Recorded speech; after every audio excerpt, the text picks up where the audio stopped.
All right, good evening, guys. Hopefully, you're able to pick up my audio. If you're in the stream already, let me know if you got audio, and then I'm going to start playing some film. I'm going to check out the Ravens' first and second possession, and then also talk about specific plays, the Ravens' fifth possession, how left-handed dominant they were.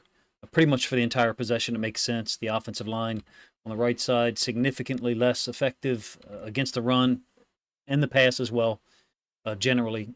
If you guys got audio, I got about a 7-second delay, 6 or 7 second delay here. So before I started the film breakdown, I was going to try to ensure that there was actually some audio coming through on your end.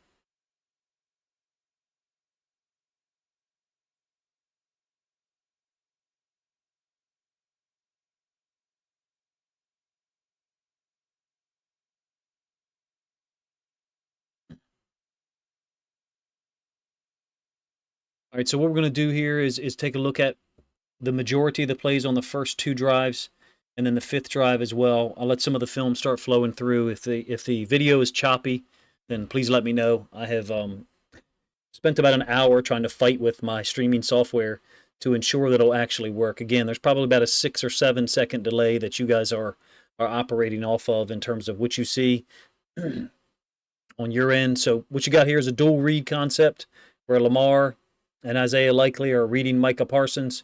He ends up looking at the H-back, the tight end, in this case Likely, coming across. Likely is reading his reaction. Perhaps Parsons doesn't know that. Unsure, but in any case, it's a keep read for Lamar because Micah Parsons kind of stepped down. Isaiah Likely, since he's reading the same key that Lamar is as well, loops outside. There's really nothing that they can do in terms of being right. If Parsons was to step upfield, since Likely is reading that as well, he would loop underneath of Parsons and go get whoever shows up, either the frontside inside linebacker or maybe a safety who's flowing inside and out. Inside out, there is none that's visible on our screen, but it's a huge play to start off the game. If you ask me, ends up being a 12-yard gain for Lamar. All 22 angle of the same exact play. If you guys have audio, please let me know in the chat. If I'm sitting here talking and there's nothing transmitting, that would be horrible.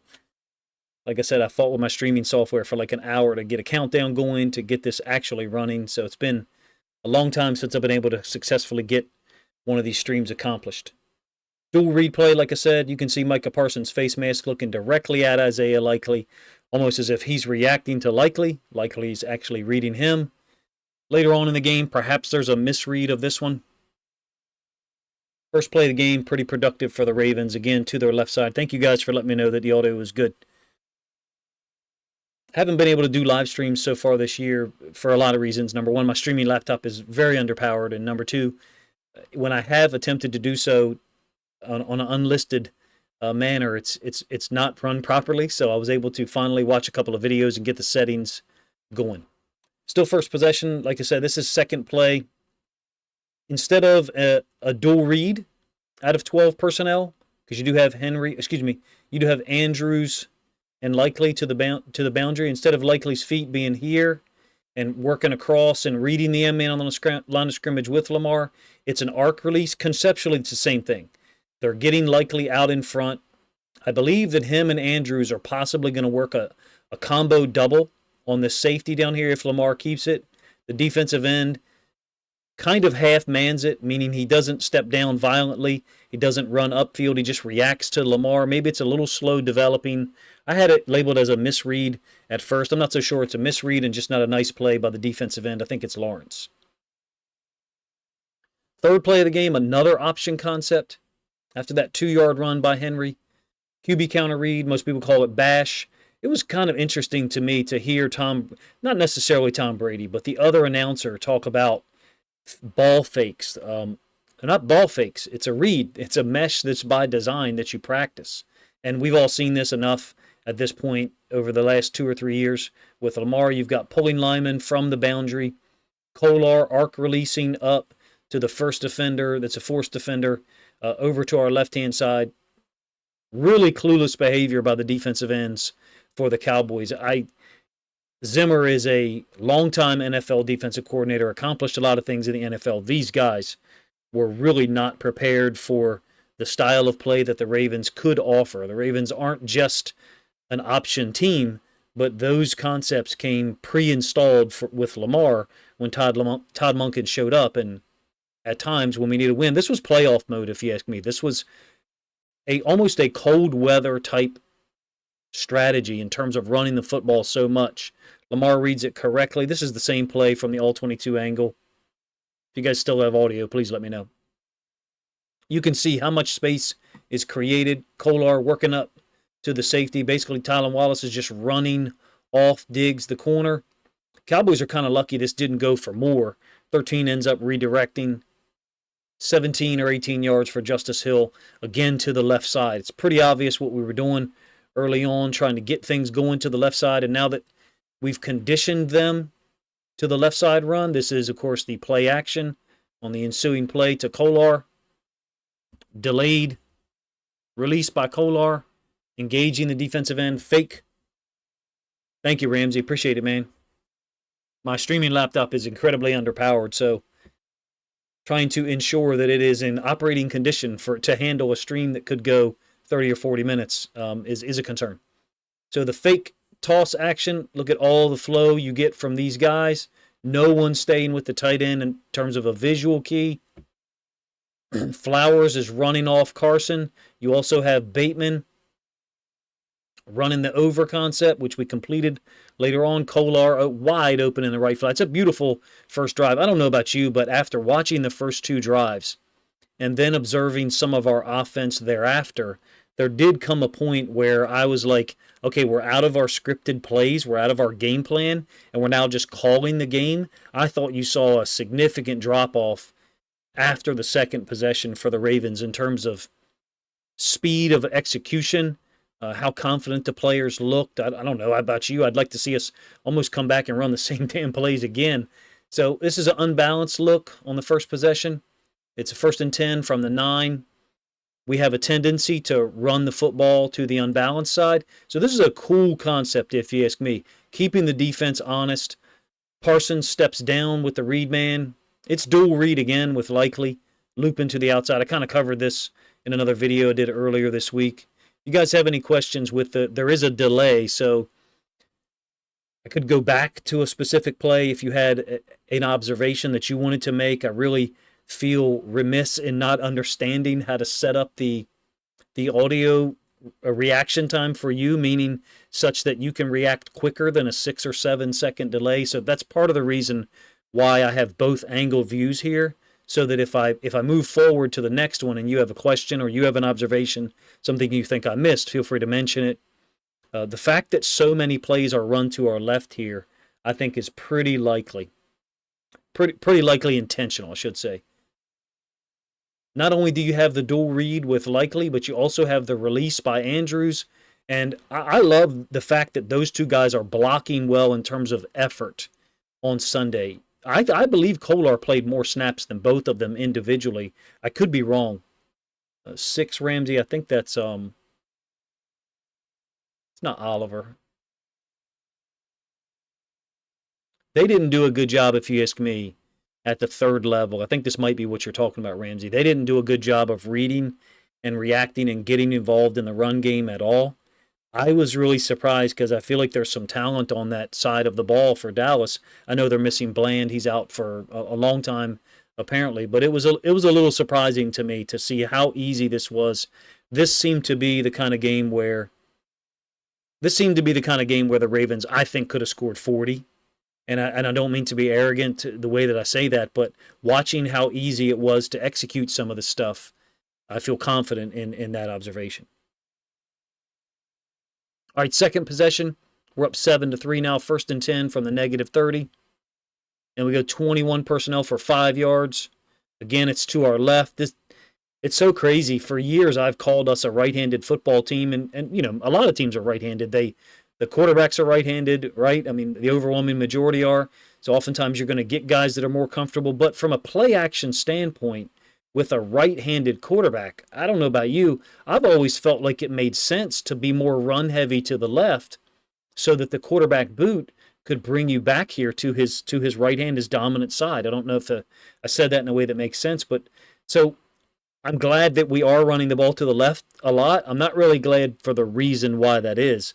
that we have such a big disparity between the effectiveness of the left side of our line and the right side. Now, look, there was a couple of runs in this game where they were designed to start off to the left, and we cut them back off of some good backside blocking by the right guard and the right tackle. That's absolutely a dynamic that occurred. Again, this is 21 personnel.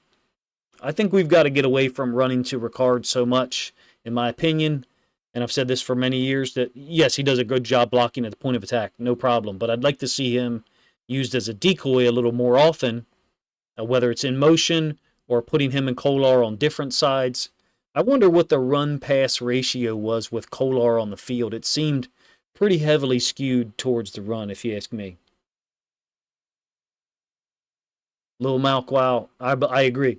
I probably butchered your name, but I agree. It felt like the kind of game that if you lost, that you were going to be absolutely deflated because of how much we outplayed them by. And the reality is you shouldn't have to outplay a team by so much for 3 quarters, such that you can give up that lead almost entirely in 1 quarter. That's not a sustainable thing, if you ask me. If you can give up the lead that quickly, or almost in this case give up the lead. DN Parsons is stunting inside, so he's stepping to the inside, whereas Macari is expecting to base block him. So Macari's got to adjust to that. Henry's reactions are quick, man. I think it was the Chiefs. There was a 4th and 1 or 4th and 2 where the same thing happened, like a D tackle or a DN flashed in front of him, and it was just boom. He may not look like he's making quick cuts at times because of his size, but this is first of all, he's an alien. Like, I don't know about you, but I think we got exactly what we needed in a guy like Derrick Henry, someone who can carry the load in certain moments. And I'm talking about the playoffs. We got a long way to go before we get there. Stacy, what's up, man? Yeah, hey, Does, good point. I think you're talking about Derrick Henry reacting like a boxer. You mean instantaneous. This is my favorite formation before the motion. My favorite formation this year, I should say. It's QB counter read. I believe it's a 3rd and 2. Sorry, I didn't give you the down and distance last time. A couple of people in my Discord have asked me to put like the down and distance on here. That would require a significant amount of effort in my OBS settings. I'd basically have to type up the down and distance for every play that I'm going to show you. So I'll try to figure out a way to do that efficiently for me. But QB counter read, because you got the pulling lineman going opposite the running back. Man, it's such a cool damn philosophy, because not only are you reading a backside defender, but you're holding him. Look, Justice Hill is getting tackled, number 1. Number 2, the backside inside linebacker. I mean, they're all kinds of messed up, and probably very fortunate that this didn't go for more than just 3 yards. Skipping forward a play here. This is going to be complete to Aguilar down to the bottom side. I don't know about you. I'm glad that Aguilar made this play. I'm glad that it was Nelson Aguilar on one level. Don't get me wrong. There is a part of me that wishes that we threw this route more often to Rashad Bateman. This little speed out. Now, part of that is the coverage that we get. So if Rashad Bateman's not getting that coverage, if he's not getting that off coverage, then that speed out may not be available to him. But I seem to remember, even going back to his rookie year, Bateman making a lot of catches on slants in this area with, some contact, some guys near him. I would like to see a little bit more of an effort to get the ball like out here quick to him, just like that. And again, that's predicated or related to the off coverage that's here for Aguilar. Kalen Carson's a good football player. He had some rough moments, obviously, in that game. I really liked him coming into this draft out of Wake Forest. Big, physical, strong. In this case, too much space, too slow a reaction, and then Nelson Aguilar makes him miss, man. 56 yards. That is a beautiful play to be able to see. And look, our receivers didn't get many opportunities the other day at all because of the game plan that we employed. Again, this is 1st and 2nd possession, so we're now I skipped forward 2 plays. I skipped a 1-yard run by Henry once we got down there to the 2-yard line. They're going root hog here from the Cowboys standpoint, so they're going low on Linderbaum because they understand, like most people do. You can see it here. You can see the helmet back just enough to be able to pull. And we used to see this stuff in high school and youth football too, but there's really not much that your defense can do on it. Number one, even if you as a coach up top can see it, you can see the helmet back an extra 3 or 4 inches, but they're root hogging. getting underneath of Linderbaum, trying to disrupt Powers, and you can Powers. Oh my goodness, trying to disrupt Voorhees, and you can see that they kind of do. He has to bow back a little bit. Henry's just so good in these short yardage situations. One of the reasons why, at least for me, I was really pissed off with the 4th and 1 last week against the Raiders, the tight end / QB sneak, when we have that guy in the backfield. But I digress. That's a great point, Sean. Henry maintains his stride when he cuts.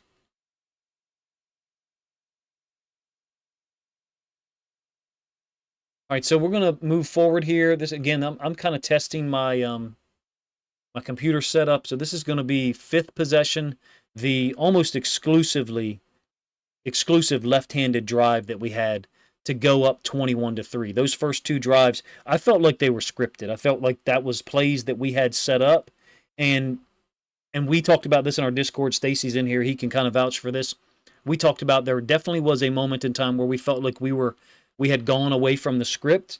These left-handed plays, I think, number one, they are to our benefit. Number two, I think they're a tactical admission by our coaching staff saying, hey, in order to get the most out of our offense, we're going to have to run the ball here. You can't do this in the NFL, but it's one of the reasons why some levels of football, basically high school, there are people who have a call side offensive line and a backside. And I've faced those teams before. You think it would be easy. So basically they will, to the call, put the best offensive lineman away from the call, put their second best guard and tackle. You might say, are you saying they run to that side all the time? No, they don't. They run counter to the backside, but their general plays, power, zone stuff is to the call side. You can't do that in the NFL, like I said, but in this case, we pretty much have a call side, if you ask me. This is my favorite formation right now that Todd Monken is running. Trips out of 11 personnel, could be 12 personnel. Tight end, running back, same side. I covered this in the video I did earlier because I like the arc release nature here. So arcing the tight end out, finding out if this D end is going to respond to that key or not. He kind of settles. And because of the way the block works out with Ronnie Stanley, that defensive end is really a little bit slow to get involved. He's the rookie Marshawn Nealand, who's from I think the MAC conference. I forget which school. Looked like a 3rd or 4th round guy to me, and the Cowboys got him. He was someone I thought the Ravens would look at later in the draft if he was available. No, they did not want to tackle Henry. You were exactly right. Again, this is 5th possession here.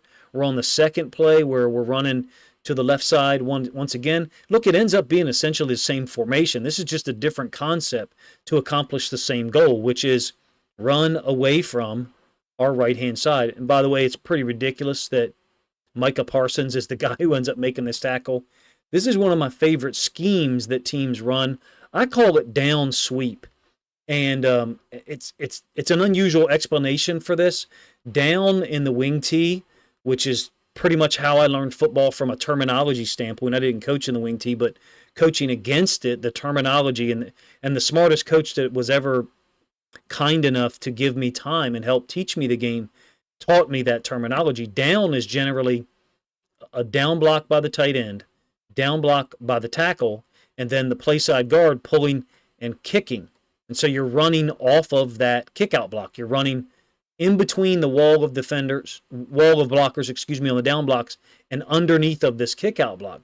But here you have the center pulling as well. So there's a sweep path to this. It doesn't actually look like down out of the wing tee because there's a sweep path that's more horizontal, and then there's the cut. So I call it down sweep because it's a merging of two wing tee concepts for me in the way that I connect with the game, the way that I'm sure that this is not what it's called by most people. Additional to this, you've got a tough cutoff block on the backside by the right guard, in this case Falele, because you're pulling and kicking with this guard, and you're pulling and wrapping. So it stresses the backside, especially if this D tackle's actually reading the center. I got news for you. A lot of defensive linemen in the NFL don't. He's not reading that at all. Now, Falele is so hell-bent on trying to get out in front of him, probably because he knows he's got a foot speed deficiency, that he actually overruns it. He meaning Falele, but he folds back, peels back on the guy so he can't get involved. And again, It's Micah Parsons with the tackle from the backside. You may not enjoy me breaking down this play so much, but this is an anomalous play in some ways because, as you can see, there's only 3 players into the boundary. Lamar counts for a half, and Tyler Linderbaum counts for a half. I'm talking about after Flowers' motions. So you only have 4 players into the boundary, but you're getting a 5th over here in Derrick Henry. Look at the numbers that are there for the Cowboys. Just from a mathematical standpoint, they're in trouble if this guy doesn't get involved right now, and if we're able to block up the inside linebacker 13, who actually does make contact with Henry. My point is, that's a play that we can run, I think, more often than we did on Sunday. And of course, we go empty. Later on in the game, I thought this hurt us. When we went empty for damn near no reason in the middle of drives, I felt like it was a drive stopper for us, not in this example. Again, we are on the 5th possession here. We're at a 1st and 10. Excuse me, 1st and 10, 2-minute mark of the second quarter. And these screens to the left just tore up the Cowboys into the boundary. So they have walked down a safety. The nickel defender is here. Here is their 4-2 in the box. Did you guys just lose audio?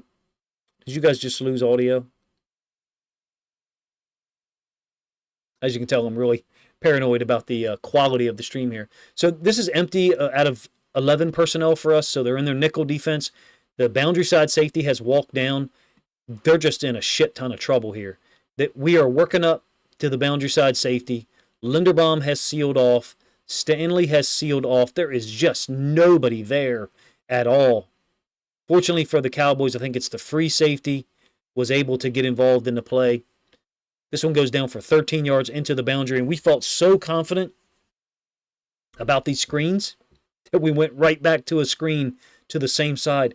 I showed in my reaction video my drive breakdown for this one. I guess I probably should show it to you guys here. It's all on the left hash. The whole damn drive is on the left hash.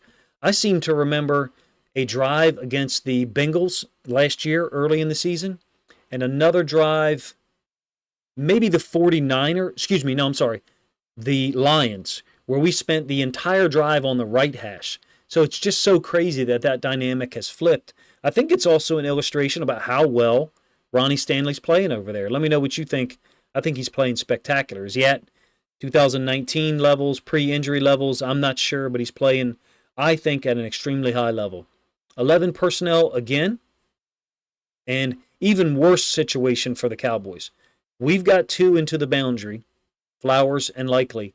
Their boundary side safety is back here on a 1st and 10 at 14 yards depth. If you recall on the previous play, I'll go back just for a second. Ball on the left hash. Here's the boundary side safety. We got him blocked up easily. Well, now he's not even involved. He's not even in the picture. That's part of the reason why this one goes for 23. Now, we do get numbers out here to the boundary, but my point in talking about the numbers is this player was approximately in this area on the previous snap, the screen to Justice Hill for 13. We had them in a bind. We had them in a grinder such that none of their choices were good ones at all.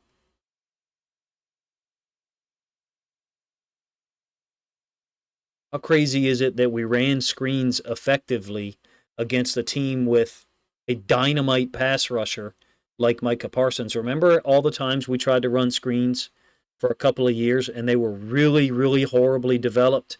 We had some really effective screens in 2023. I think the screen game could help out our pass pro. It could help out our running backs, our tight ends. It could help out Lamar. It's a play where he doesn't have to do anything. I think we need more of those plays. More of the plays where not much is asked of Lamar except distribute the football to a certain guy. If you guys listen to my content much, you know that I think there's a lot of quarterbacks across the NFL that get plays schemed up for them a whole lot more often than Lamar does. I'm talking about Matt Stafford, I'm talking about Patrick Mahomes, among others. Dual read in here with Likely working across. Lamar and him are reading Micah Parsons. It's going to be a give to Henry. I think that as Likely reads this, there's no There's no real communication here between these guys. Nobody's clapping their hands. Nobody's disappointed. I think that it's not a misread. I think what you've got is Parsons stepping up the field briefly, maybe not that at that precise angle, stepping up the field here, and Likely and Lamar both read that as something different. Lamar reads it as a give. Now, it's also possible that it's a called give, but Likely has called him a little bit later, stemming down here, so Likely is reading this as a keep. That's why he's looping outside. Again, it's also possible that this is a called give. If it's a called give, then Likely, in my opinion, should be kicking out Parsons to create that potential cutback for Derrick Henry. So 3-yard gain on that 1st and 10. Again, we're on the 5th possession here, late second quarter. And this is the pass. A lot of time on this one. Out of 11 personnel, this is the pass to Justice Hill, left side, after he chips to help out Ronnie Stanley. Looks like Lamar's possibly looking up here to Zay or Bateman, who's a little bit obscured right now. Comes back to Justice Hill all the way on the other side of the field. I think that's pretty cool to see that Lamar trusts the offensive line, at least in this moment.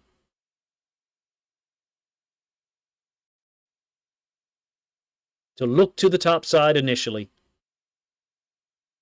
Bateman, Flowers, and Andrews all on the same side. As an aside, this is a play or a concept that the Chiefs run. And it's a little bit wonky because I think it's Aguilar sits down. I call it 4 to a side.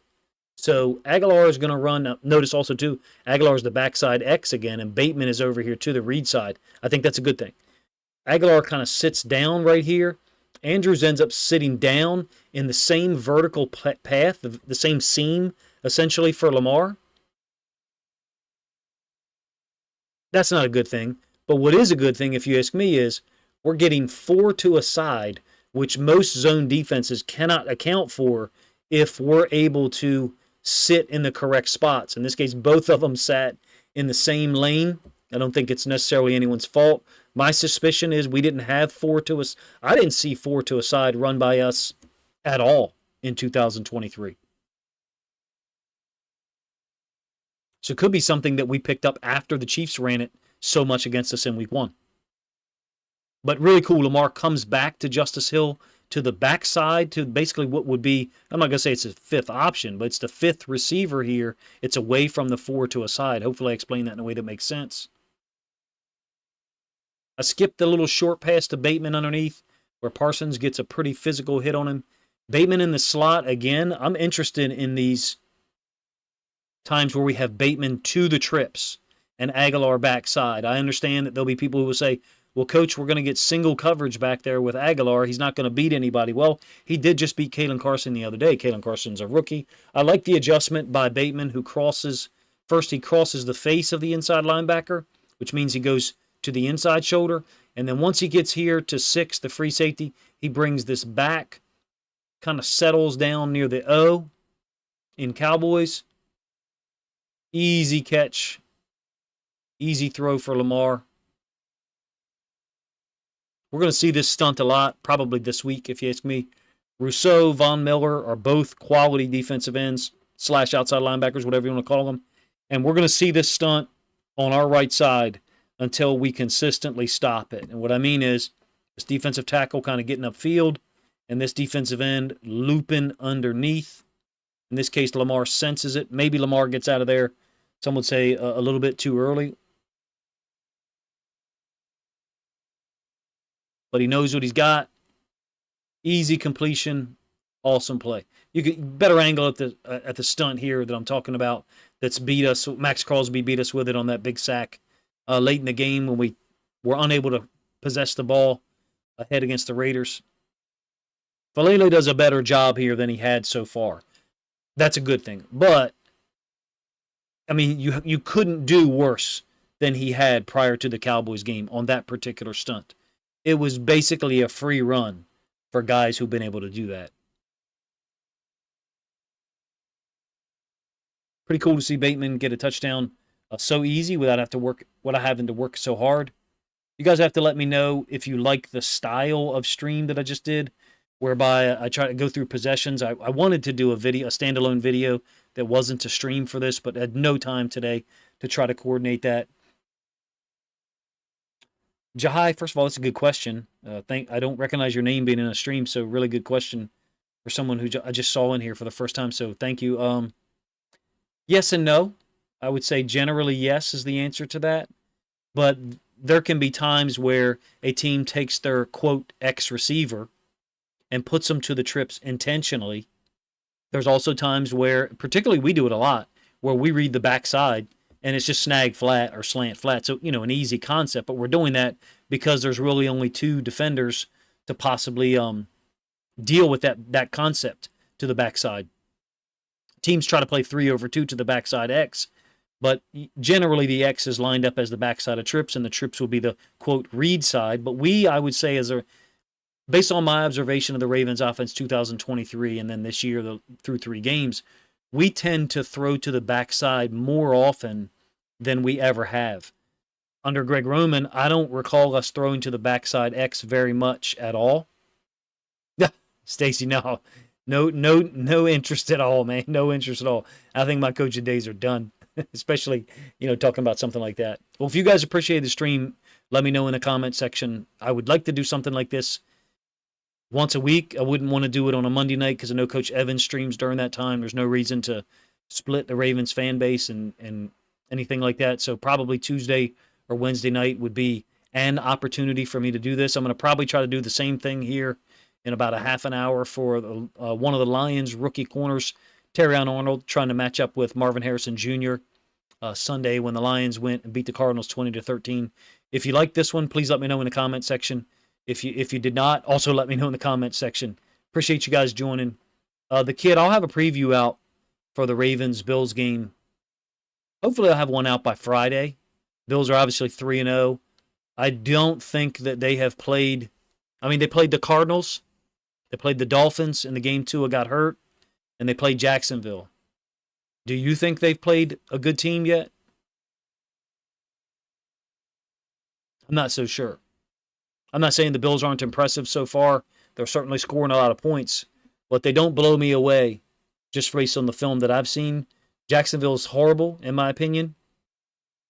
I don't think Miami's defense is anywhere near what people expected it to be. And Arizona, I'm not too sure what you get. So I don't know, who have they beat? That will be my answer.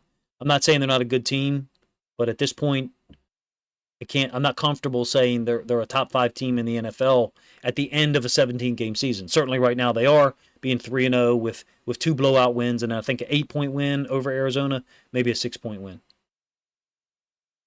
Jahai, thanks, man. I appreciate it. Blitz Raven, yeah, absolutely. It'll be available full later.